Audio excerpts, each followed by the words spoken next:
Халық қайырымдылық қоры ұсынады.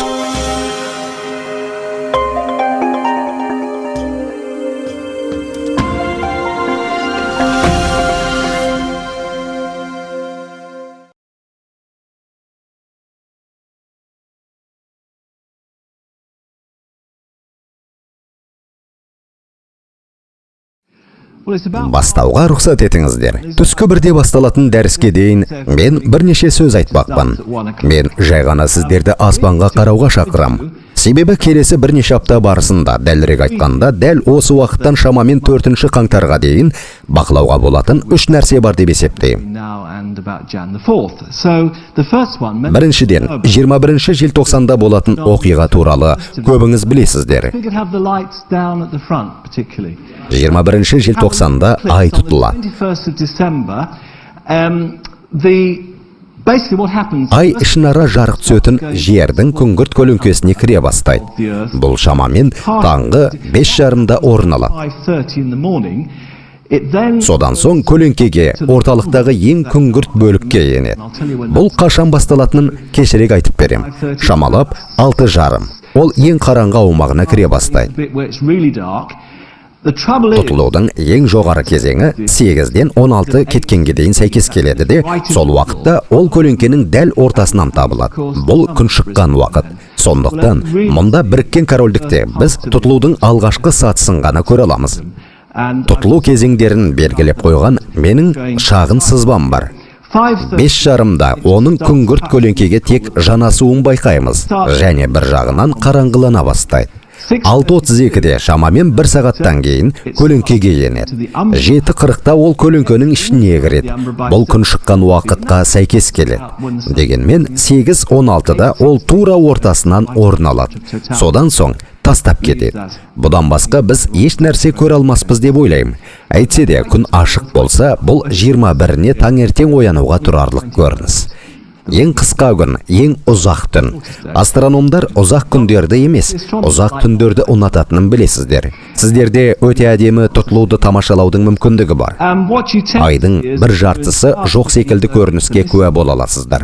Содан кейін ол көлеңкеге кіріп қараңғылыққа шомады. Бірақ ай шеткі жағында болған кезде, оның бір бетінен жарықты көре аласыздар. Дегенмен, ортасында ол өте әдемі, жалтыр түске боялы. Міне, осыдан бірнеше жыл бұрын өзім түсірген ай тұтылуының фотосуреті. Неге мұндай түс? Егер айдың бетінде тұрып жерге қарасаңыздар, жер қара, ал күн оның артында орналасқан болар еді сірә. Әйтсе де, айналасында атмосфера арқылы созылған жарық сақинасын көре аласыздар. Әлбетте, күн көкжиекте болғанда көгілдір емес, қызыл түстер алады. Сол себепті шеңбер қанық қызыл түске боялады. Және бұл айды жарықтандыратын сәуле. Осылайша ол қанық қызыл қызғылт сары түсті болады. Кейде ол сәл өзгешелеу, атап айтқанда күңгірт сұр. Егер атмосферада жарықты әлсірететін шаң тозаң көп болса, осындай жағдай орын алады. Мысалы, Сент-Хеленс жанартауы атқылағаннан кейінгі тұтылуда дәл осылай болды.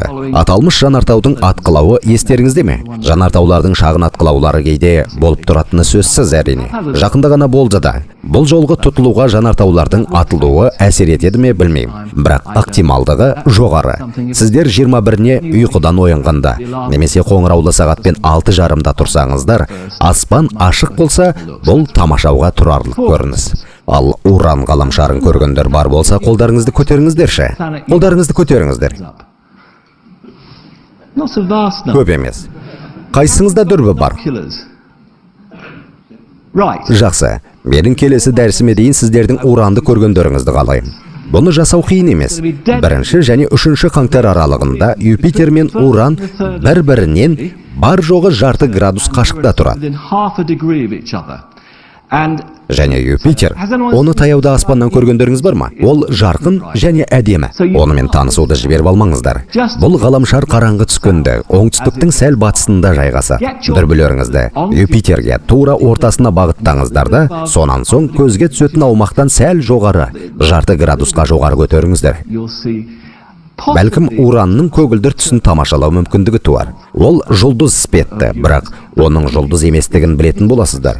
Бұрын ешқашан көрмеген планетамен өміріңізде алғаш рет жүздесерсіздер сірә. Сондықтан бұны жасауға кеңес берем.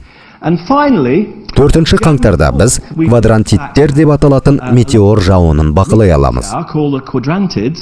Бұл жаңа айдың туылатын күні болғандықтан жақсы жаңалық. Осылайша аспаннан оны көру неғайбыл. Аталмыш метеор ағынының көзі сиыршы шоқ жұлдызы. Бірақ әдетте бұл, мен өткенде дәрісімде көрсеткен Тихо Браге қабырғалық квадранты құрметіне аталған квадрант деп аталған шағын шоқ жұлдыз. Астроном бұл аспапты жұлдыздардың биіктігін өлшеуге пайдаланған. Және өлшеу уақытын белгілеу арқылы ол аспандағы жұлдыздардың жайғасы мен планеталардың орналасқан жермен бірге мобайлауға қол жеткізді. Осылайша, квадрантиттер квадрант шоқ жұлдызы деп аталған аспан аумағынан тарайды. Және де бұл жеті қарақшыдан алыс емес. Ол солтүстік шығыстан жиірек көрінеді. Қарап көріңіздер, бәлкім түн ортасы кезінде немесе сәл кешірек, түннің осы мезгілінде ұйықтамасаңыздар, сол бір тамаша метеорлардың кейбірін көру құрметіне ие боласыздар. Егер бұл туралы көбірек мағлұмат тауып, оның дәл қашан болатынынан хабардар болғыларыңыз келсе, Night Sky сөзін Google-ға енгізіп, аспаннан нені көруге болатынын айтып беру үшін мен ай сайын жаңартып отыратын веб-парақпен танысуларыңызға болады. Бұл беттен сіздер сызбалардың кейбірін таба аласыздар. Осылайша, түнгі аспан көктен нені тамашалауға болатынын айтып береді. Ғалам құпиялары. Аталуы керемет емес пе? Соңғы дәрісімнен кейінгі келесі күні тақырыпқа дайындала бастағанымда мен осы бір айтарлықтай әйгілі дәйек сөз туралы ойландым. Бұл Американың қорғаныс министрі болған Дональд Рамсфельдке тиесілі сөздер. Көбісі оның не айтқысы келгенін сол күйі түсінбей, ол жай ғана өз президенті кіші Джордж Буштан ағылшын тілінен сабақ алып жүрген болар деп топшылады. Ал шындығында, егер сөздің байыбына бара білсек, мазмұны әбден ақылға қонымды екеніне көз жеткіземіз. Және бұл дәйек сөздер астрономдарға арналған. Сол себепті мен оны сіздерге түсінікті болу үшін аздап өзгертіп айттым. Ол айтқан бірінші сөз. Айтулы нәрсе айтулы. Яғни бізге бұрыннан мәлім екенін өзімізде білетін заттар бар. Бұл менің 22-ші дәрісім.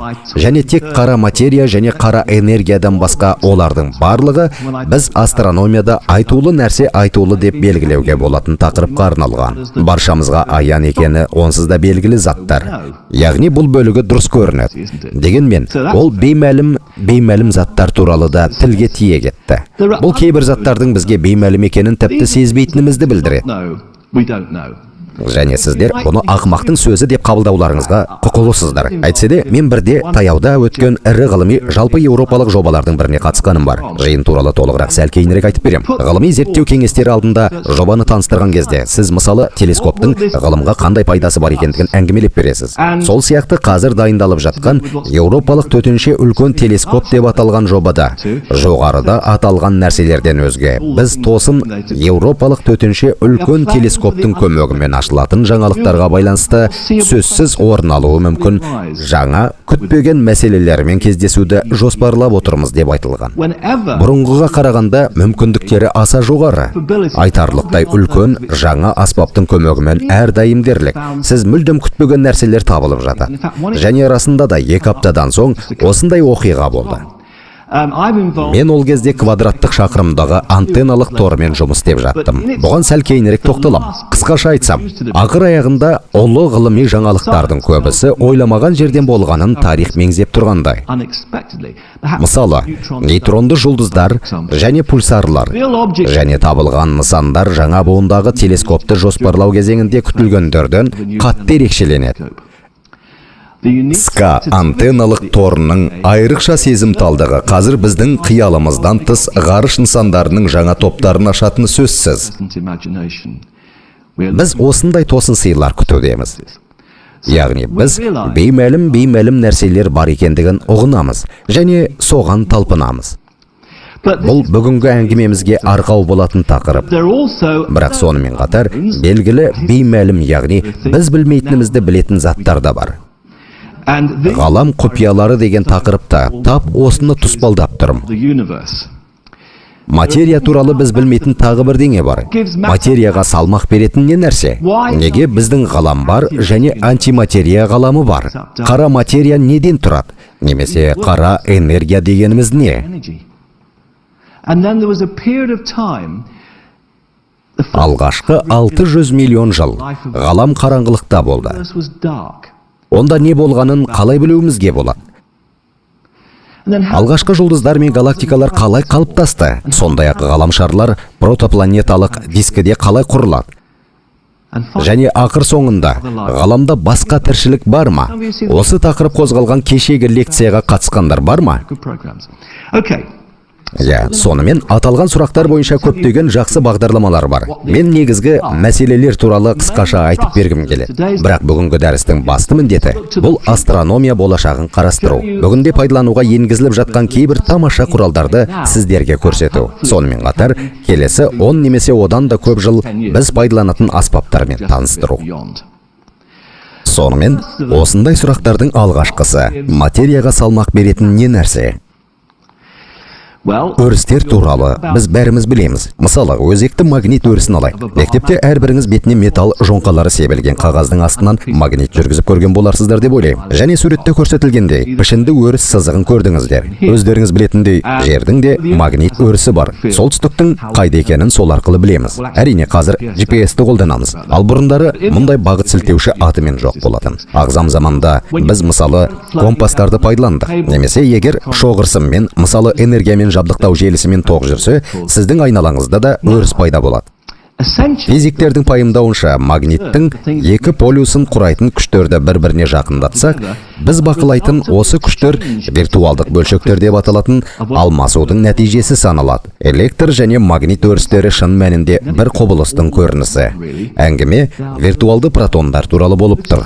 Виртуалдық деген сөзді есте сақтаңыздар. Бұл бөлшектер қысқа уақыт кезеңінде болады да қайта жоғалады. 60-шы жылдары Эдинбург университетінен Питер Хиггс және басқа да кейбір ғалымдар үлкен жарылыстан кейінгі алғашқы секундта немесе шамамен сол уақытта. Үлкен жарылыс туралы мен Рождестводан кейінгі келесі дәрісімді айтып берем. Хиггс өрісі деген атпен белгілі болған нәрсе әрекет етті деген тоқтамға келді. Бұл физиканы түсіну үшін айтарлықтай оңай емес құбылыс. Бірақ мен сіздерге осыған ұқсас бір ұғымды мысалға келтірейін. Оскар кешін көзге елестетіп көріңіздер. Америкада сыйлықты тапсыру рәсімінен кейін ұйымдастырылатын кеш екені айтпаса да түсінікті. Мен қандай да бір жолмен осы кеште болдым делік. Мен аталмыш шарада мүлде елеусіз болар едім. Мен онда айғайласам да ешкім маған қызығушылық таныта қоймасы айдан анық. Мен мына бөлме арқылы еш кедергісіз өте алам. Біздің ұқсастықта мені өте кішкентай масса деп белгілеуге болады. Енді жылдың үздік актрисасы жүлдесін ұтып алған әйел кірді деп елестетейік. Ол таныс ыммен толқудан болған көз жасын сүртеді. Және қараңыздар, әрбір адам онымен қол алысуға, қошемет көрсетуге, тамаша жұмыс немесе басқа да мадақ сөздер айтып қалуға тырысады. Оны адамдар жан жағынан қоршап алады. Мұндай кеште ол өте баяу қозғалады. Біздің ұқсастық мысалымызда оның салмағы үлкен, яғни әңгіменің тобықтай түйіні. Хиггс өрісі бұл жеміс шырыны іспетті, кеңістік арқылы қозғалатын нәрселердің барлығын баяулатады. Өрістердің барлығы алмасудың виртуалды бөлігіне ие. Айтқанымдай, электромагниттік өріс жағдайында бұл протондар. Радиобелсенділік ыдырау байланысты әлсіз ядролық өзара әрекеттестік жағдайында бұл W бозон протондар мен нейтрондар бірге ұстап тұратын күшті ядролық өзара әрекеттестік жағдайында бұл пи мезондар. Және кварктар жағдайында нейтрон және протон 3 кварктан тұрады. Сондай-ақ онда глюондар бар. Мұның барлық алмасу бөлшектері. Барлық өрістердің алмасу бөлшегі бар болғандықтан, Хиггс өрісі де одан қалыс емес деген сөз. Және ол барды. Бұл Хиггс бозоны.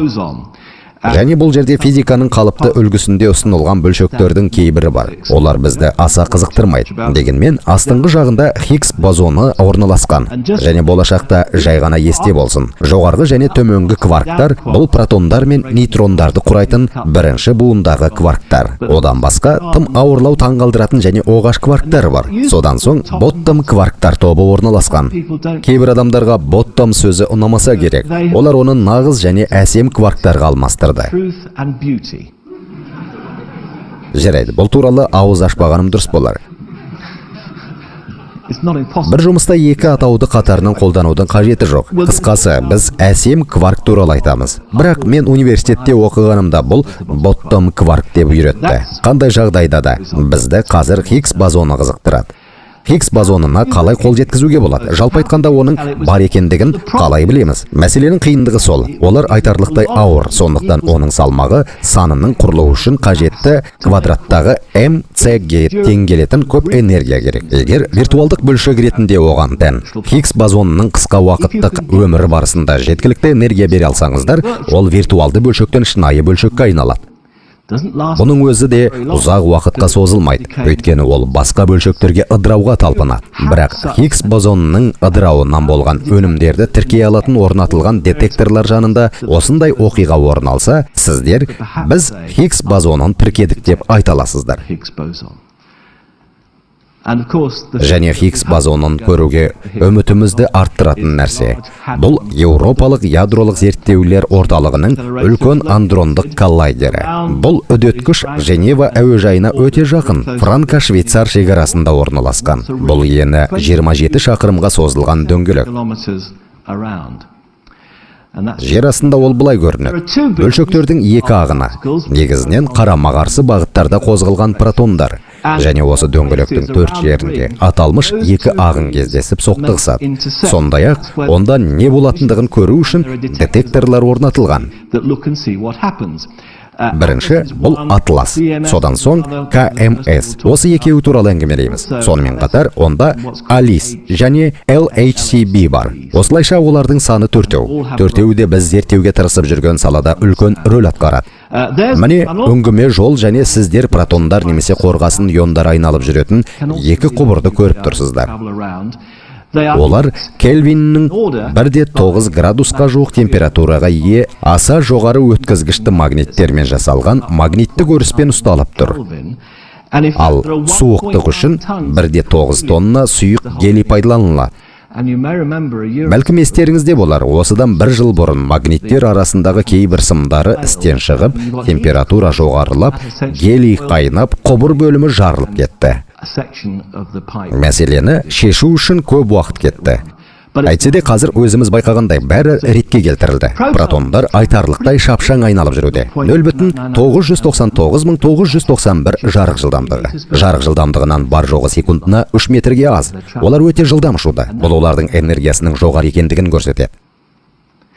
Бұл жүйенің жалпы түрі. Сіздер үдеткіштің шағын шеңберлерін көріп тұрсыздар. Ондағы бөлшектерді тарқата қуа бастайсыздар. Олар үлкенірек шеңберге, одан соң тағы зорына ауысады. Содан кейін бір ағым бір бағытқа, екінші ағым қарама-қарсы бағытқа түседі. Олар соқтығысқанда қызық бір нәрсе шығады. Қанеки, Атластан бастайықшы. Осыдан бірнеше жыл бұрын маған Атлас холлда дәріс оқу бақыты бұйырды.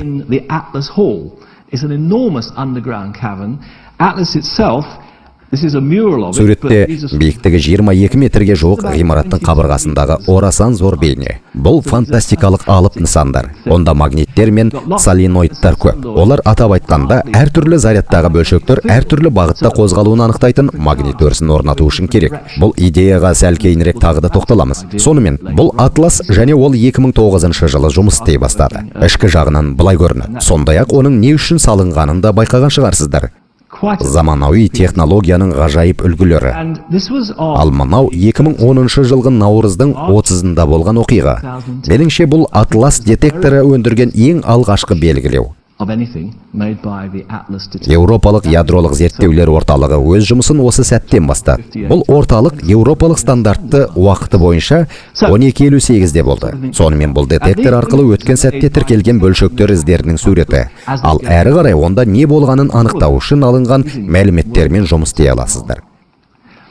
КМС детекторы бұл шағын мюондық соленоид. Ол шеңбердің қарама-қарсы бетінде орналасқан.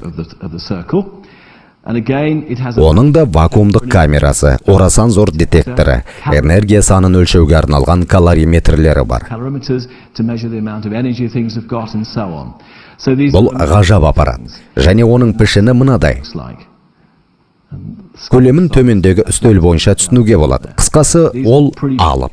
Ал бұл Хиггс бозонын тапқан кезде көруге үміттеніп жүрген нәрсе. Мұнда не болып жатқаным бәрі жақсы түсінеді деп ойлаймын. 100%-ға сенімді емеспін әрине. Бірақ жалпы айтқанда, олардың компьютерлері осындай оқиғаларды сараптап, біз Хиггс бозонын таптық деп айтуға негіз жасайды. Осылайша КМС оны табалады деген сенім мол. Оқиғаның қашан болуы мүмкін екеніне кейін тоқталам. Сонымен, бірінші сұрақ, Хиггс өрісі бар екендігін дәлелдеу үшін біз Хиггс бозонын табаламыз ба? Егер табылмаса, физика өзгеруге тиісті болады. Бізде физиканың стандартты үлгісі деп аталған фундаменталды теория бар. Және егер оны таппаса, осы жерде ескерте кетейін. Мәселен, Стивен Хокинг ол табылмаса қатты қуанатынын айтып, сонда барлығы анағұрлым қызықтырақ болатынына шүбә келтірмейді. Дегенмен таңғалуға әлі ертерек. Үлкен андронды коллайдер немесе бак тек 1-2 жылдан соң ғана сенімді белгілеулер жүргізуге мүмкіндік беретін толық қуатпен жұмыс істеуге көшеді. Наурызда мен сіздерге Атластың ең алғашқы оқиғаларын бірін көрсеттім. Ол қуаттылығының жартысында жұмыс істей бастады. Буындардың әрқайсысының қуаты 3,5 тераэлектрон вольтқа ие. Бұл көп. Осылайша оның әсері 7,5 TF-ті құрайды. Жақын уақыттары басталатын қысқы үзілістен кейін ол мұндай қуатпен 2011 жылдың аяғына дейін жұмыс істей алады. Бұл келесі жылдың аяғы. Содан соң бір жылға үзіліс болуы тиіс. Оның барысында кейбір жаңартулар жасалады да 14 ТВ энергетикалық диапазонында толық іске кіріседі. Және бұл тек 2013 жылы орын алады. Бәлкім тап сол кезде ғана Хиггс бозонын анықтауға шынайы мүмкіндікке қол жеткізер. Келесі жылы бұл жоспарды жүзеге асыру мүмкін емес. Бірақ толық қуатына көшкенде де бұл оңай болмайды. Сол себепті таяу бірнеше жыл өте қызықты болайын деп тұр. Үлкен андронды коллайдер өз жұмысын енді ғана бастады. Және бұл керемет. Бұл бірінші сұрақ болатын. Екінші сұрақ. Біз неге материалды ғаламда өмір сүреміз? Өткен кеште математика туралы бағдарлама болды. Поль Дирактың қатысуымен болған хабарды көргендеріңіз бар ма? Жақсы, өйткені оның не айтқанын сіздерге әңгімелеп беру оңай болады. 1928 жылы Кембридждегі қасиетті Юан колледжінде оқитын Поль Дирак, оның электрон туралы теориясы. Айта кету керек, бұл өте әдемі теория. Өмірдегі ерекше құбылыстарды сипаттайтын теңдеулер, қарапайым, кербез және әдемі болуы керек деп санайтын ол математиканың сұлулығына кәміл сенді. Және бұл әділ және ақылға қонымды. Оның өте әдемі теңдеуі мәселен электронның спині болатынын алдын ала болжап берді. Бұл біз үшін өте маңызды, себебі сәл кейінірек осымен байланысты заттарды қозғаймыз. Сонымен, оның теңдеуі тек электрон үшін ғана емес, антиэлектрон үшін де дұрыс екенін ұғынды. Біз оны позитрон деп атаймыз. Ол теріс емес, оң зарядқа ие. Сондай-ақ бұл антиматерияның бөлшегі деп есептеледі. 1932 жылы Карл Андерсон Вильсон камерасын пайдалана отырып, тырнақшаның ішінде оң зарядталған электрон-позитронның ізін бақылады. Осындай жолмен ол антиматерияның бар екендігін паш етті. Ал Поль Диракты толғандырған сұрақтың мәнісі мынада. Неге біздің ғалам тек материядан тұратын секілді? Ол антиматериядан құралған галактикалар немесе тіпті басқа ғалам болуы мүмкін деп есептеді. Өздеріңіз білетіндей, егер материяны антиматериямен біріктірсе, бұл салмақты қуатқа айналдырудың ең тиімді тәсілі болмақ. Star Trek сериалындағы космолет жарық жылдамдығын тап осылайша еңсерді. Бұған қол жеткізу тамаша болар еді. Дегенмен, неге біздің ғалам материядан құралған? Біз антиматерияны жасай аламыз. Ғарыш сәулелері оны жеткілікті бөледі. Вильсон камерасындағы мына позитрон солардың арқасында пайда болды. Бірақ егер сізде бөлшектерді үдеткіш болса, позитронды өндіре аласыз. Үлкен андронды коллайдерді пайдаланбай, басқа жүйемен жұмыс істей отыра, таяуда ғалымдар сутекке қарама-қайшы құраушылар антипротон және позитроннан тұратын антисутектің 38 атомын алдық деп мәлімдеді. Осы 38 шағын антиатомды олар 6 секундтай ұстап тұр алды. Оларды Ватиканға жеткізіп, сонда жарып жіберуге жеткіліксіз уақыт әрине. Сонымен біз қазір антиматерияны оқып зерттей аламыз. Мен видео әзірлеп қойдым. Және сіздер сол жақтан бірнеше антипротонның пайда болуын көре аласыздар. Сіздер оларды баяулата алатындықтарыңызда мән жатыр. Антипротондар магнит өрісінде алға және артқа жылжып бәсеңсейді. Оларды тек баяулату арқылы топтастыруға болады. Ал жасыл бөлшектер бұл позитрондар. Олар да магниттік өрісте болар болмас қозғалысқа дейін жеткізіледі. Содан соң оларды біріктіру орынды болмақ. Енді міне, антисутектің атомы қалай пайда болатынына куә болдық. Міне ол. Әрі қарай құрама бөлшектерге ыдырау жүреді. Бірнеше апта бұрын олар осындай кішкентай 38 антибөлшектерді жасап шығарды. Расында бұл керемет жағдай.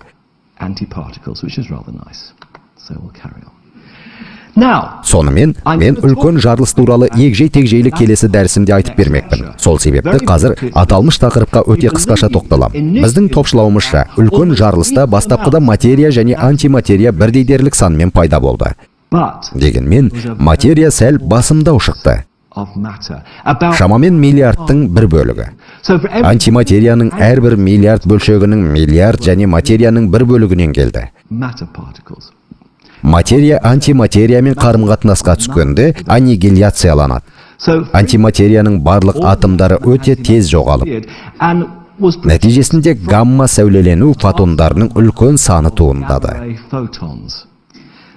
Олар реликт немесе қалдық сәулеленуге жол ашты. Соның арқасында біз аталмыш оқиғадан кейін 400 мың жылдан соң ғалам жаратыла бастаған сәтте не болғанын біле аламыз. Бұдан өзге, онда қара материяның ізі қалған. Бірақ ең бастысы онда біздің көретініміз. Бұл қазір бүкіл ғалам арқылы тарап жатқан және материяның көп бөлігі антиматериямен толық аннигиляцияның нәтижесі болып табылатын протондар.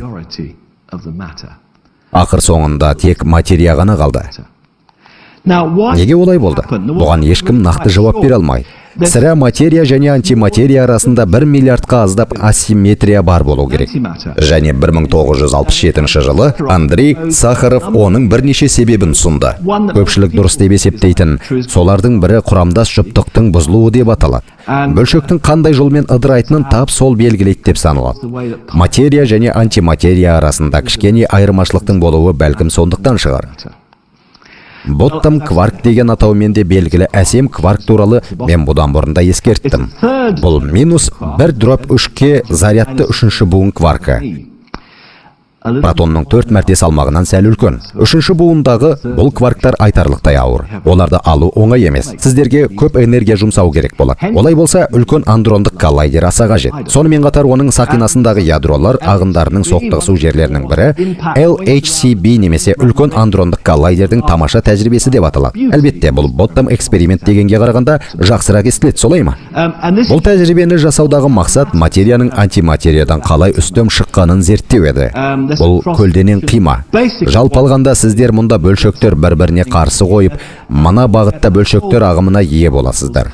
Олардың детекторлар арқылы өтетін уақыты өлшеніп, қақтығысу нәтижелері зерттеледі. Ал мына осыдан бірнеше ай бұрын баспасөзде жарияланған осындай соқтығысулардың алғашқыларының бірінің суреті. Ғалам неден тұратынына түсінік беруі тиіс алғашқы өзара әрекеттесулердің бірі. Осы бір әсем кварктардың ыдырауын бақылау, неге материя мен антиматерия өздерін арқалай ұстайды деген сұраққа жауап іздеуде алға бір адым жылжуға үміт береді. Бұл үстіңгі беті. Мына барлық сызықтар не және қайдан табылғанын көрсетеді. Онда алынған мәліметтерді сараптайтын ғажап компьютерлік жүйе орнатылған. Бұл расында қайран қалдырады. Бұрында айтқанымдай, кейде біз күтпеген нәрселерге тап боламыз. 1-2 апта бұрын тетракварк деп аталуы мүмкін тосын бөлшекті тіркеуге қол жеткізілді деген мәлімдеме жасалды. Мұндай жаңалықты ешкім күткен жоқ. Сондықтан бак беймәлім нәрселерді табуға мүмкіндік береді. Басқа эксперимент. Элис үлкен жарылыстан кейін 1 секундтың 1 миллиард үлесінде туындаған жағдайды қайта қалпына келтіруге бағытталған. Бәлкім бұл туралы газеттерден оқыған шығарсыздар. Себебі олардың алғашқы нәтижелері менің соңғы дәрісімнен кейін жарияланды. Олар протондардың соқтығыс нәтижелерін емес, қорғасын ядроларын, қорғасын иондарын зерттейді. Олардың салмағы протон массасынан 208 есе үлкен. Және осындай ықпалдардың бірінің нәтижесінде кварк-глюондық плазма жасауға қол жеткізілді. Үлкен жарылыстан кейінгі секундтың миллиардтық үлесінде пайда болған элементарлық бөлшектердің бастапқы сорпасы осы болар деп пайымдаймыз.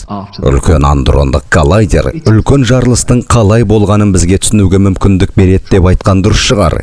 Және бұл керемет. Мына жерде магниттің орасан зор жармасы. Бұл сөздің дәл мағынасында ауыр машина жасау. Ал бұл біз күткен оқиғалардың сол бір тұрпаты, бірақ олар анағұрлым күрделірек. Мынау қорғасынның 2 ионының соқтығысу үлгісі. Жан-жаққа бытырап ұшып жатқан элементтерге қараңыздаршы. Ал мынау шынайы түсірім. Бұл қорғасын иондарының шынайы қақтығысуларының бірі. Міне тағы бір кескін. Бұл 8 қарашада болды. Яғни бір айға жуық уақыт бұрын.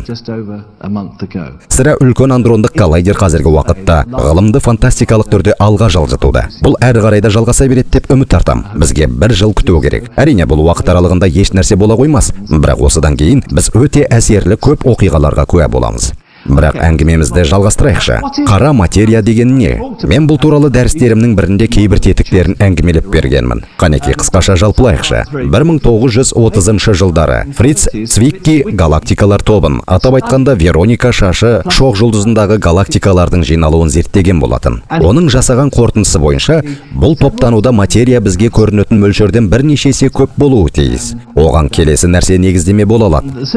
Егер сіздер галактикалардың тұтас бір тобын алып, қозғалыссыз қалдырсаңыздар, гравитация оларды бір үйіндіге біріктіреді. Қақтығыс орын алып, олар бір бүтінге айналады. Бірақ олай болмады. Бір жағынан, егер олар өте жылдам қозғалса, жан-жаққа бытырап ұшып кетеді. Туындағаннан кейін 8 миллиард жылдан соң да осы шоғырланудың әлі де сонда болуы, жаппай күйреудің алдын алу үшін жеткілікті кинетикалық энергия бар дегенді білдіреді.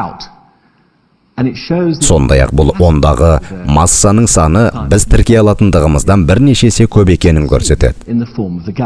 Қара материямен алғашқы кездесу осылай өтті. Фотосуретке қарағанда, мына жігіт аздап күйгелік болған. Ол ешкімге ұнамайды, оған ешкім назар аудармаған. Қалай болғанда да, біраздан соң әдемі әйел Вера Рубин жақын галактиканы бақылады. Ол бәріне ұнайтын, оған барлығы көңіл бөлді. Ол жақын үшбұрыш галактикасын немесе М33-ті зерттеді. Егер айнала қап-қараңғы болып, қайда қарау керектігін білсеңіздер, сіздер оны өз көздеріңізбен көре аласыздар. Мына қызыл аумақтарға назар аударыңыздаршы. Оларды H2 аумағы деп атайды. Бұл жұлдыз құрылатын аймақ. Сонымен ғалым орталық төңірегінде олардың қалай айналатынын бақылады. Біз күннің салмағын жай ғана өзіміздің одан қаншалықты алыс орналасқанымызды және қаншалықты тез айналатынымызды біле отыра есептеп шығара аламыз. Бұл галактиканың қаншалықты алыс екенін білеміз. Бұрышын білгендіктен соның көмегімен арақашықтықты есептеп шығарамыз. Доплер әсері оның қозғалысының жылдамдығын есептеуге мүмкіндік береді. Және біз галактика массасын таба аламыз. Ол күткеннен үлкен болған. Қара материяның бар екендігін дәлелдейтін тағы басқа айғақтар көп. Негізінде қара материяны құрайтын 2 бөлшек бар. Бір гипотезалық бөлшек. Бұл суперсимметрия теориясына тиесілі нейтралина. Және екіншісі Атлас және КМС детекторларын қолдана отырып, үлкен андрондық коллайдер қара материяның бөлшегін жасай алады деген мүмкіндік бар. Бұл нағыз қызықты оқиға болар еді. Олар қара материяны құрайтын бөлшектер табиғатын ашатын кілтті ұсына алады. Қазір біз қара материяны 2 тәсілмен зерттей аламыз. Бір жолы бұл күшті гравитациялық линзалау деп аталады. Бұл алдыңғы қатардағы галактика бөлік галактикамен немесе өте шалғайдағы квазармен бір сызықта орналасқан кезде болатын оқиға. Осындай алғашқы кездейсоқ жаңалық 1972 жылы қарашада Марк 1 телескопы деп аталған. Джо Дрелл Бэнк обсерваториясының Ловелав атындағы телескопының көмегімен жасалды. және олар аспанның осы аумағында күшті радио көзді бақылады. Бұл бір-біріне өте жақын. 6 секунд доға. Өте жақын екі көгілдір нысан болатын. Олардың көгілдір және жарқын болғаны квазар екендігін білдірді. Осыдан кейін бірінші жасайтындарыңыз үлкен оптикалық телескопқа барып, олардың спектрлерін зерттейсіздер. Кенет олардың спектрлері өте ұқсас екендігіне көз жеткізесіздер. Алдарыңызда бірдей егіздер. Дегенмен, ғаламда ұқсас егіздер болуы мүмкін емес. Онда бұл не болуы мүмкін? Онда алдыңғы қатардағы галактика өз айналасында кеңістік уақытты бұрмалайды.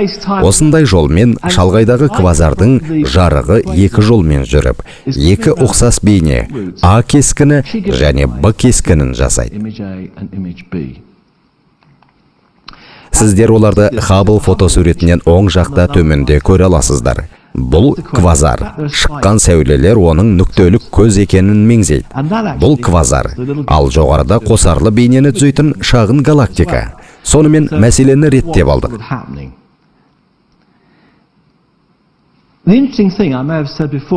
Дегенмен ең қызығы сол, бізге тіке түсетін жарық галактикаға сүңгіп, қайта жоғары көтерілетін доғамен келетін сәулеге қарағанда жылдам жетеді. Галактиканың төмендегі суреті қисайған траектория арқылы пайда болған. Сондықтан, жоғарғы кескінде біз 417 күн бұрын квазармен не болғанын көріп тұрмыз. Бәрі де уақыт айырмашылығынан. Уақыт пен кеңістік бір-бірімен байланысты. Бізде өте қуатты оптикалық телескоп бар деп елестететін болсақ, мына жерде біз ғашық жұптың үйлену тойын көре алатын едік. Және сол уақытта екінші кескіннен 417 күннен кейін олардың тұңғыштарының дүниеге келуіне куә болатын едік. Әрине, олар осы уақыт ішінде ажырасып та үлгеруі ықтимал. Соған қарамастан, бұл кеңістік пен уақыттың арасындағы байланысты көрсетеді. Сонымен бірге, біздің обсерваторияда өте жақсы бағалаған ғаламның кеңею жылдамдығын өлшеу тәсілін береді. Сондай-ақ, Мерлин жаңартылған жүйесінің алғашқы нәтижесі туралы өткен аптада жасалған мәлімдемені есту жағымды болды. Мен 70-ші жылдардың аяғында, 80-ші жылдардың басында көп уақытымды Мерлин жүйесін құрастыруға, оны тұрғызуға және іске қосуға жұмсадым. Сол уақыттары біз телескоптарды микротолқынды радио байланыс сымдарына қостық. Сіздер мұнда қақпағы бар шағын мұнараны көріп тұрсыздар ма? Жоқ, нашар көрінеді екен. Сонымен біз ел бойынша коммуникация үшін пайдаланылатын желілер сияқты сигналдармен алмасу үшін микротолқынды радио байланыс желілерін орнаттық. Және енді олар байланыстың талшықты оптикалық желілеріне алмастырылды. Соңғы бірнеше жыл бойынша біз 4 миллион фунт стерлинг жұмсадық. Және қазіргі уақытта осы телескоптарды Джодрелл Бэнк обсерваториясымен байланыстыратын өзіміздің жекеменшік опто талшықты желіміз бар. Менің ойымша қазіргі уақытта Мерлин әлемдегі ең сезімтал радиотелескоп болып табылатынын айту әділ болар. Және біз өткен аптада хабарлаған ең бірінші нәтиже. Бұл туралы оқығандар бар ма? Меніңше осы жөнінде Times және басқа да басылымдар жазған сияқты. Сонымен бұл екі квазар, А квазары және Б квазары. Бұл мен айтқан кішкентай галактика. Сондай-ақ квазар ағысының бейнесі. Және мәселе мынада, шындығында бұл ағыс түзу. Бірақ квазар алдындағы галактика айналасындағы қара материя оның кескінін бұрмалап тұр. Осылайша бұрмалаулардың осы картинасын сараптай отырып, біз галактика айналасындағы қара материяның таралуын анықтай аламыз. Бұл зерттеудің өте жақсы жолы. Дегенмен, мұндай жиі бола бермейді. Гравитациялық линзаларды табу үшін сіздерге аспанға көз алмай тесіле қарау керек. Және мұны біздің телескоптың көмегімен жасауға болады. Ол туралы сәл кейінірек айтып берем. Ал мынау үстінен біздің радио бейне қойылған Хаббл телескопынан алынған сурет. Мерлиннің негізін қалаушылардың бірі ретінде мен үшін оның рөлі зор. Келесі жылы бақылаулар кезінде өз нәтижелерімізді біз растай аламыз деп үміттенеміз. Сонымен бұл күшті гравитациялық линзалау болды. Дегенмен, әлсіз гравитациялық линзалау да бар. Ол қосарлы кескін бермейді, бірақ бұрмалау жасайды. Міне тағы бір жақсы мысал. Бұл алдыңғы қатардағы осы барлық галактикалардан тұратын Able 2218 топтануы. Мына тамаша доғалар мен жолақтарды көріп тұрсыздар ма? Бұл галактикалардың шалғайдағы шоғырының бұрмаланған суреттері. Үдеріс қалай жүреді? Міне алдыңғы пландағы топтану. Бұл біздің радиотелескоптар немесе немесе кез келген оптикалық телескоп маңызды емес. Ал мына жердегі галактика алыстағы топтанудың тек біреуі, және одан бөлінетін сәуле кішкентай созылған үзінділерден доға құрайды. Шоғырланудың айналасында оларды көріп тұрсыздар ма? Тұйықталған дерлік шеңбер. Сонымен біз бұрмалаулардың осы бір көптеген суреттерін аламыз. Және біз оларды егжей-тегжейлі қарастыруымыз қажет. Қарай отырып, біз қара материяның ыдырауын белгілей аламыз. Міне, мысалы, Эйбл шоғыры айналасындағы қара материяның таралымы. Не болып жатқанына назар аударыңыздар. Галактикалардан шығатын жарық қара материяның мына аймағы арқылы өтеді де бұрмаланған кескінді тудырады. Мына жерде де сондай жағдай. Дөңгелек формадағы шиыршықты галактика эллипстік түрге айналды. Осы құбылыстарды зерттеу арқылы біз қара материя жөнінде көп нәрсе біле аламыз. Және бақытымызға орай бұл жүріп жатыр. Бұл алдыңғы қатардағы галактикалар қозғалған жағдайда, артқы пландағы галактикалардың бұрмалануы, мұнда кескіндердің егжей-тегжейлі талдауы, қара материяның қалай таралатынын зерттеудің жақсы тәсілі саналады. Және де біз осыдан 6 миллиард жыл бұрын не болғанын көре аламыз. Ал қара материя уақыт өте келе жиыла бастайтын сияқты сірә. Бұрындары ол біркелкілеу болатын. Ол жарылады. Сол себепті көп нәрсе құпия күйінде қалды. Тағы бір тамаша телескоп. Ол әлі тұрғызылған жоқ. Тіпті әлі қаражатта құйылмады. Бірақ менің ойымша, бұл келесі жылдың еншісіне қалмақ. Ол үлкен шолу телескопы деп аталады. Бұл әзірге оның көркем суреті. Құрылғы Серро Пачон тауында орнатылады. Сіздер оның болашақ орналасатын жерін көре аласыздар. Біріккен корольдік құрылысына қатысқан Жеминиунг телескопына жақын маңда. Оның басты айнасының диаметрі 8 метр болмақ. Және таңғажайып оптикалық жүйе. Бұл оның схемалық бейнесі. Бізде ең төменгі жерде бірінші айна бар. Сәуле соған түсіп, шағылысып, екінші айнаға түседі. Ол жарықты төменге үшінші айнаға бағыттайды. Содан соң қайта сәуле түсіп, 3 линза арқылы өтіп, жоғарыдағы мына саңылау арқылы детекторға келіп жетеді. Неге сондай күрделі? Міне осы бір айналар жүйесі арқылы өтетін сәулелер жолдарының наубайы. Мәнісі, бұл жүйе телескопқа орасан зор шолу алаңын сыйлайтындығында жатыр. Сіздер мысалы, бір мезгілде әлсіз гравитациялық линзалауды зерттеу үшін жүздеген және мыңдаған галактикаларды тамашалай аласыздар. Бейнелерді қалыптастыру блогының тұнықтығы 3,2 гигапиксельді құрайды. Менің 10 мегапиксельді камерам бар. 20 мегапиксельді камера сатып алудан өзімді зорға тежеп жүрмін. Ал мұнда 3,2 гигапиксель болады. Ал ПЗС матрицасының үлкендігі соншалық, онда ай былай көрінетін болады. Бұл айдың көлемі. Бұл орасан зор алқап. Диаметрі 8 метр телескоп үшін бұл мүлдем ерекше. Бұл жүйенің шолу бұрышы шағын әуесқой телескоппен салыстырғанда ақылға қонбайды. Сіздер салыстырып көрулеріңіз үшін әуесқой телескоптың және үлкен шолу телескопының мүмкіндіктері. Ол қамти алатын аспанның аумағы, ал оң жақтағы 8 метрлік ÖШT немесе үлкен шолу телескопының мүмкіндіктері азғантай ғана бөлік. Сол себепті бұл ғаламды зерттеуге арналған тамаша аспап болмақ. Бұл телескоптың мүмкіндіктер үлгісі де бар. Айдың диаметріне тең айнасы бар телескоптың шолу бұрышы былай көрінетін еді. Үлкен шолу телескопы бұрынғыдан тереңірек зерттеулерді орындап, өткен шаққа галактикалар туындаған кезеңге үңілуге мүмкіндік ашады. Ғаламның қалай дамығаны жөнінде көп мағлұматтар береді. Және бірнеше ай бұрын ақш ұлттық ғылым академиясы оны жер үстіндегі астрономиялық кешендер арасындағы ең басымы деп атады. Оны қаржыландыру келесі жылы жүзеге асады. Ал 2020 жылдан бастап телескоп жұмыс істей бастайды деп үміттенеміз. Ол жылына 200 мың бейне өндірмек. Тәуліктің қараңғы мезгілінде әрбір 20 секунд. Өте керемет. Сонымен бұл қара материя болатын.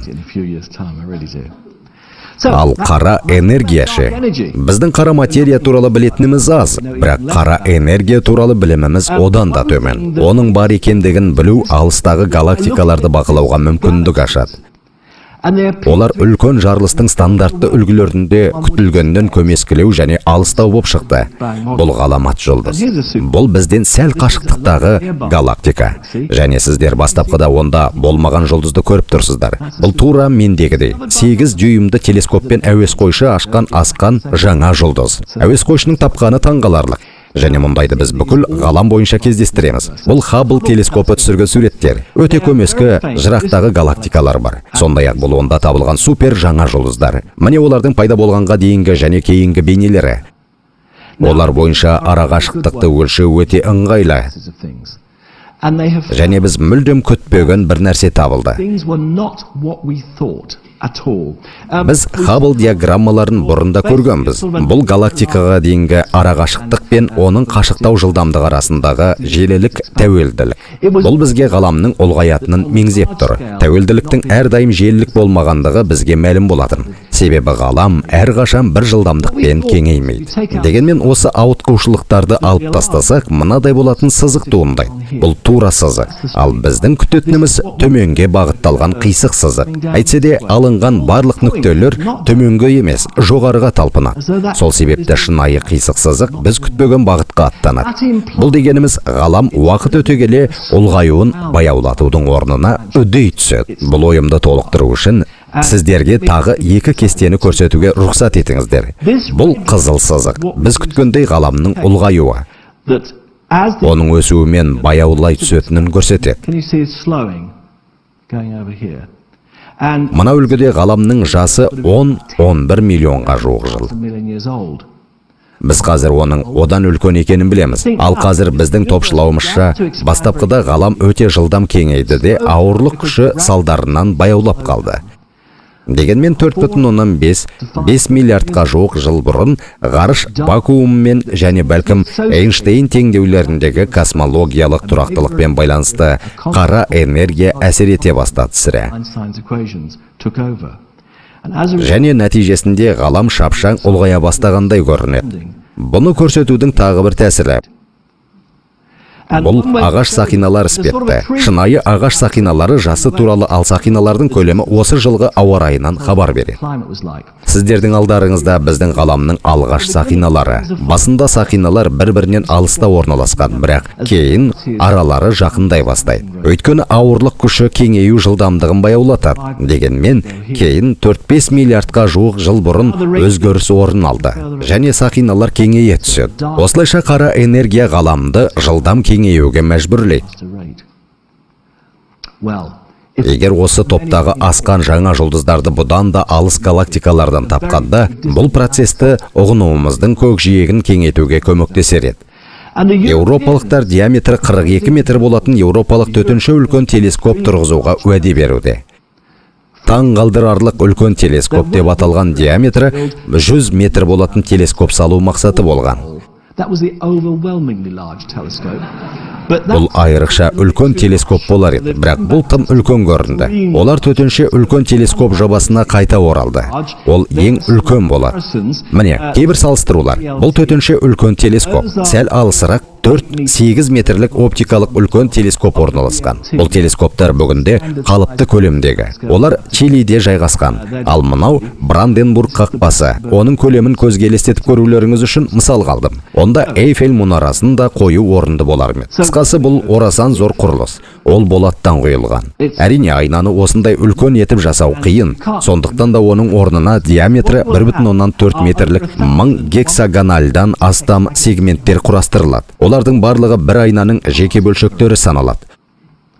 Ол Чилидегі Серро Армазон тауында орын тебеді. Бұл қазіргі еуропалық обсерватория оптикалық үлкен телескоп орналасқан жерден алыс емес. Бұл мына таудың шыңы. Сіздер ондағы жұмыстың басын көре аласыздар. Бұл тамаша жер.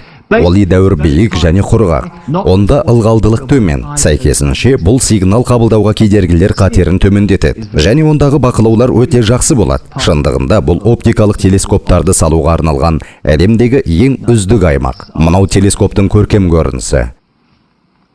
Ол қазіргі кез келген телескопқа қарағанда жарықты 15 есе көп жинайды. Сондай-ақ, Хаббл телескопынан бейнелерді 15 есе анық күйінде алуға мүмкіндік береді. Бұл көптеген осы бір асқан жаңа жұлдыздарды тауып, ғаламның ұлғаю жылдамдығының даму сатысын дәл анықтауға, қара энергияны түсінуге көмектеседі. Ол сонымен қатар, көбісі уақыт кезінде өзгеруі мүмкін деп санайтын тұрақты жұқа құрылым іспетті басқа мәселелерді, мысалы, кейбір фундаменталды тұрақты шамаларды зерттеуге пайдаланылады. Ал егер олар ғалам тіршілігі барысында өзгеретін болса, физикада өзгеруі тиіс. Біз төтенше үлкен телескоп бойынша дайындық жұмыстары 2011 жылға қарай аяқталып, телескоп 10 жылдықтың аяғына таман жұмыс істей бастайды деп үміттенеміз. Бұл күтуге тұрарлық оқиға.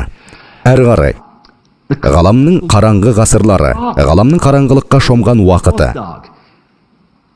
Ұлғаю басталған кезде ол ыстық және жарқын болатын. Бірақ кейін суық түсіп, тек қана инфрақызыл мен радио сәулелену тарады.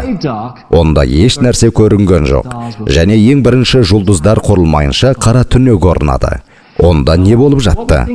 Біздің ойымша, қараның әсерімен сутек пен гелий қосылып, газ бұлттарына айналып, алғашқы жұлдыздар қалыптасты. Өздеріңіз көріп отырғандарыңыздай, бастапқыда біркелкі таралған материя бірте-бірте үйіндыларға жиналады. Бұл миллиард бөлшектермен аталмыш үдерістің симуляциясы. Не болып жатқанын байқаған шығарсыздар. Осылайша ғалам есейе береді. Және осы үлкен газ бұлттарында галактикалар мен олардың шоғырлары пайда болады.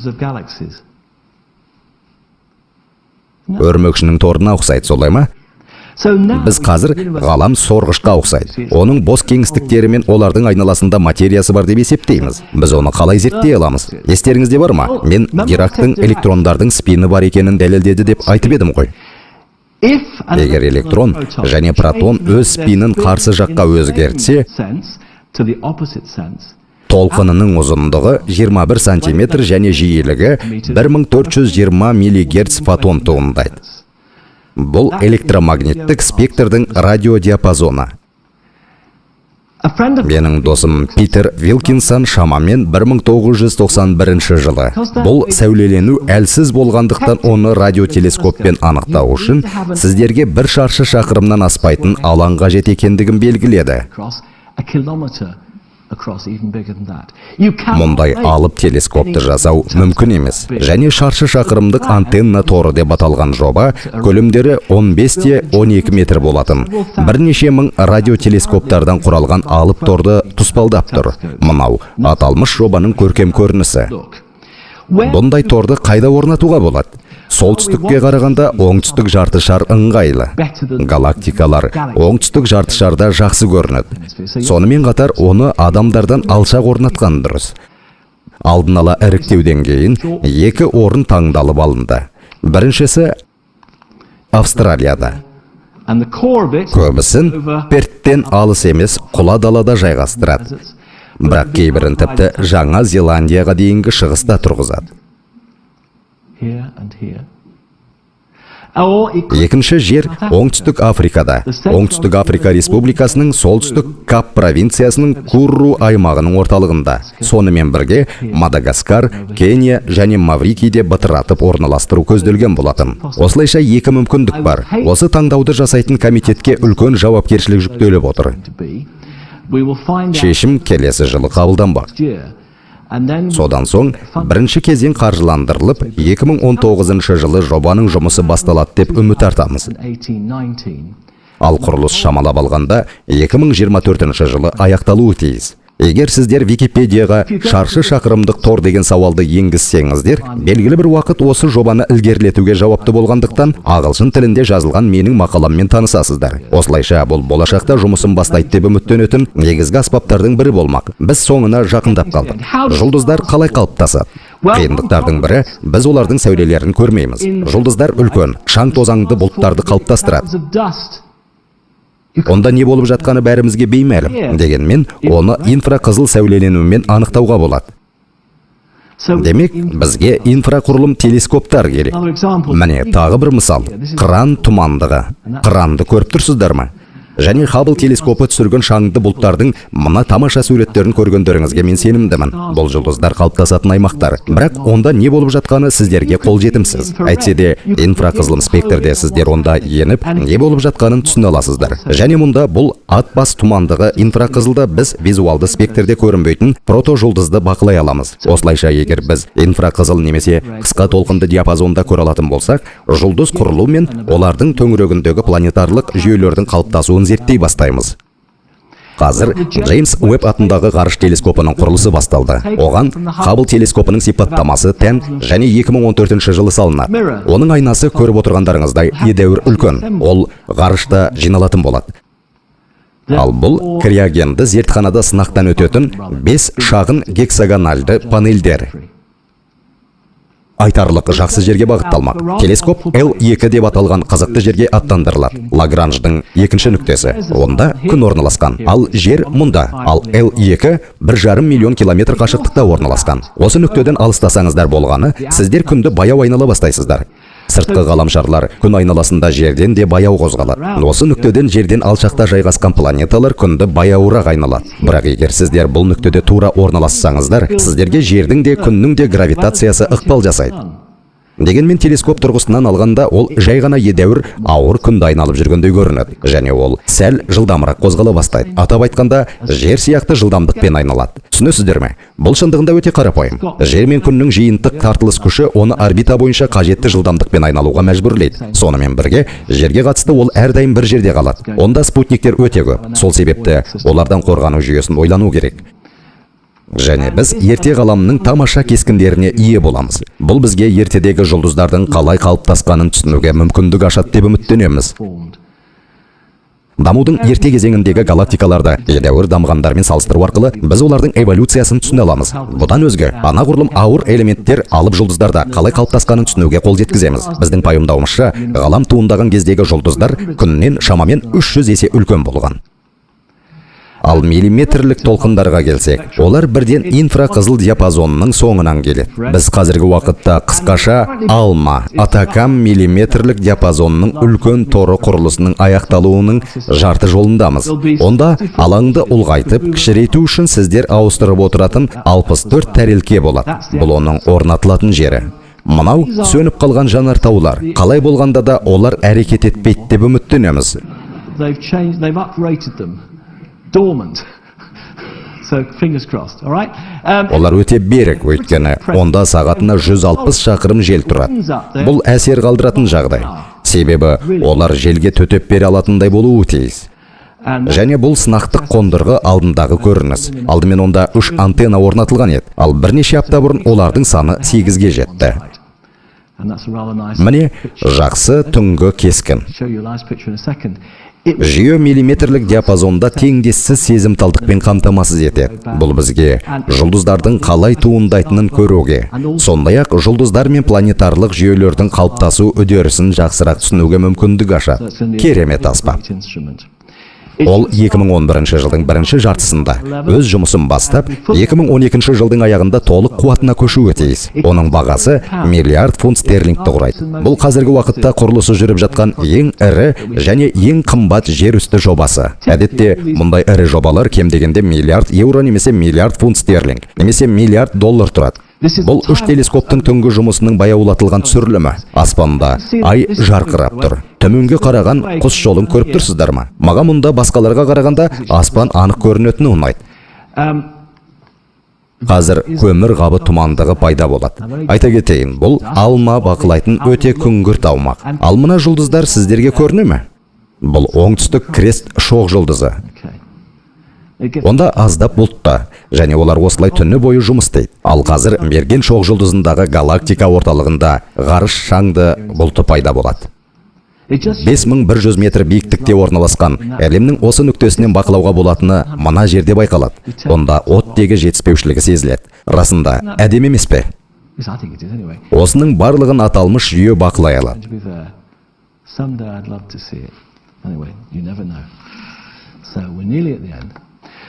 Мен әңгімелеп бергім келген соңғы нәрсе. Біздің фундаменталдық сұрақтарымыздың бірі, ғаламда басқа тіршілік бар ма? Астрономияның қасиетті граальдарының бірі, бұл жұлдыздар орналасқан аймақта жердің көлемінде планетаның ашылуы. Біздің жерге ұқсас. Баланың тамағы сияқты тым ыстық емес және тым салқын емес. Сондай-ақ, қазір 1 жылға жуық уақыт даярлану үстіндегі осындай жоба бар. Бұл Кеплер ғарыш обсерваториясы. Ол мына кескіндегідей қандайда бір жұлдыздың алдынан өтетін планеталарды бақылайды. Бұл күңгірттікке әкеледі. Жұлдыздың жарқындығы сәл бәсеңдейтіндігі төмендегі сызбада көрініп тұр. Және бұл жұлдыздың төңірегінде айналатын шағын планета бар дегенді білдіреді. Осылайша жұмыс істейді. Ал бұл сынақ кезіндегі Кеплердің өзі. Оның көлемі қандай екенін сіздер де түсіне аласыздар. Негізінде ол соншалықты үлкен емес. Міне суретші салған кескін. Ол аққу және Лира шоқ жұлдыздар арасындағы аймаққа бағытталған. Бұл галактиканың жазықтығы. Ол біздің күн сияқты аздап шеткі жағында орын тепкен. Дегенмен ол біздің күн сияқты галактика орталығынан тура сондай қашықтықта орналасқан үлкен галактика тармағындағы жұлдыздарға да бағытталған. Олардың саны 140 мың данадан асады. Кейбір адамдар галактиканың мекендейтін аймағы бар деп есептейді. Орталығына тым жақын емес, және одан алыста емес. Тура біз жайғасқан жерде, яғни шамамен сол аумақтарда. Ал бұл жобаның түпкі мағынасы. Шағын планета жұлдыз төңірегінде айналады. Және ол жұлдыздың алдынан орын тепсе, жарығы аздап бәсеңдейді. Сірә жердікіндей бұл планеталардың да орбитасы жазық болып келеді. Сол себепті біз олардың барлығын көзбен көре алмаймыз. Жобаның мәнісі сонда.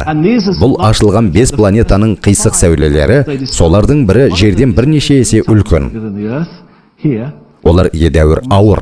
Міне тағы бір кесте. Көлденеңінен олардан өз жұлдыздарына дейін арақашықтық, тікесінен олардың көлемі. Байқағанымыздай бұл айтарлықтай көлемді және жұлдыздардан өте жақын. Оларды табу қиын емес. Біздің жер төменгі бөлікте. Әзірге оған ұқсас планетаны ешкім тапқан жоқ. Бірақ Кеплердің қолынан келеді деп үміттенеміз. Әйтсе де уақыт керек. Егер біз күн арқылы өтетін біздің жерге қарағанымызда, ол жылына бір рет айналады. Солай емес пе? Онда бар екендігіне сенімді болу үшін кем дегенде 3 айналымын тіркеу керек. Ал бұл кем дегенде 2 жылға созылады. Сондықтан жұлдыздан шамамен тура сондай қашықтықтағы жерге ұқсас планеталарды табу үшін Кеплер жұмысының басталуынан 3 жылға жуық уақыт күтуге тура келеді. 1-2 жылдан кейін біз бәлкім керемет нәтижелерге қол жеткізетін шығармыз сірә. Осы уақытқа дейін Кеплер растау қажет 700-ге жуық үміткер планеталарды тапты. Олардың 8-і дәлелденді. Қалғандары уақыт өте келе құпталуы тиіс. Біз сонымен қатар бұл планеталарға Уэбб ғарыш телескоп арқылы инфрақызыл спектрде қарай аламыз. Егер біз планета атмосферасы спектріне озонның сулы буын тапсақ, онда тіршілік бар екендігіне сенімді бола аламыз. Себебі онда бос оттегінсіз озонның болуы мүмкін емес. Ал атмосферадағы еркін оттегінің құрылуының біз білетін жалғыз жолы оны қолдап тұрған бір нәрсе. Өйткені оттегі өте белсенді. Егер көзін алып тастайтын болсаңыздар, оттегі ұзақ сақталмайды. Біздің жағдайда фотосинтез осындай көз саналады. Басқа планеталарда бұл өзге нәрсе болуы ықтимал. Егер шолпан Жер мен Марсты салыстырсақ, Жердің көмірқышқыл газынан басқа озоны мен сулы буы бар анағұрлым күрделірек спектрге ие екеніне көз жеткіземіз. Шолпан және Марста тек көмірқышқыл газ бар. Бәлкім жерге ұқсас планеталар Вебб телескопы іске қосылған кезде табылатын шығар сірә. Телескоп олардың атмосферасын зерттесе, кім білсін, бір жерден тіршілік болуы мүмкін планетада табылып қалар. Сонымен, мына жерден сіздер планетада өмір сүруге болатынын көрсететін сулы буды көре аласыздар. Ал бұл бәлкім бізге қарап тұрған әлдегімге мына жерде тіршілік бар екендігін білдіретін біздің атмосферадағы озон. Ақыр соңында біз жерден тыс өркениеттен сигнал ала аламыз. Мен Феникс жобасына қатыстым. Бұл бір кезде қабылданған айрықша бір мәнді емес жоба. Жобаға алып Пуэрто-Рикалық Аресибов радиотелескопы және біздің Джодрел Бэнк обсерваториясының Лавелав телескопы қамтылған. Біз 200-ге жуық жарық жылы қашықтығындағы 820 жұлдызды бақыладық. Сірә жерден тыс өркениет бізге қоңырау шалмайтын шығар. Олай болғанда мұндай ғаламшар туралы сіздер білулеріңіз тиіс. Ал мен атақты болатын едім. Біріншісі де, екіншісі де шындыққа жатпайды. Бірақ мен айтуға тиіспін. Біз үй артындағы аулаға ғана көз тастадық. 200 жарық жылы. Бұл түк емес. Біздің галактиканың диаметрі 100 мың жарық жылын құрайды. Бүкіл галактикадан сигнал алу үшін әлде қайда үлкен антенна қажет. Және біз шаршы шақырымдық антенналық тордың арқасында ғана сигналды қабылдай аламыз. Сонымен, ол бізге галактикадан ақыл есі бар тіршілік сигналын алуға көмектеседі. Адамдарға Сети институтынан Сет Шостактың ұнайтындығы содан болар. Біз қысқа антенналық торы жұмыс істеуі тиіс 2025 жылды күте тұруымыз керек. Сонда жерден тыс өркениетті табу мүмкіндігіміз болады. Кім білет, мүмкін тіршілік бар шығар. Сонымен бұл ғаламның кейбір құпиялары болған еді. Және сіздер таяу болашақта оларды ашуға көмектесетін кейбір аспаптармен таныстыңыздар. Рождество және жаңа жыл мерекелеріңіз құтты болсын. Қаңтардың соңында мен күлгін түсті ғалам туралы айтып берем. Бастапқыда мен дәрісімді ғаламдағы ең үлкен жарылыс деп атағым келген. Бірақ бұл онша жақсы атау емес деп шештім. Біз гипер жаңа жұлдыздарды және ғарыш сәулеленулерінің жарқылдарын қарастырып, үлкен жарылыс туралы сөз қозғаймыз. Назарларыңызға рахмет.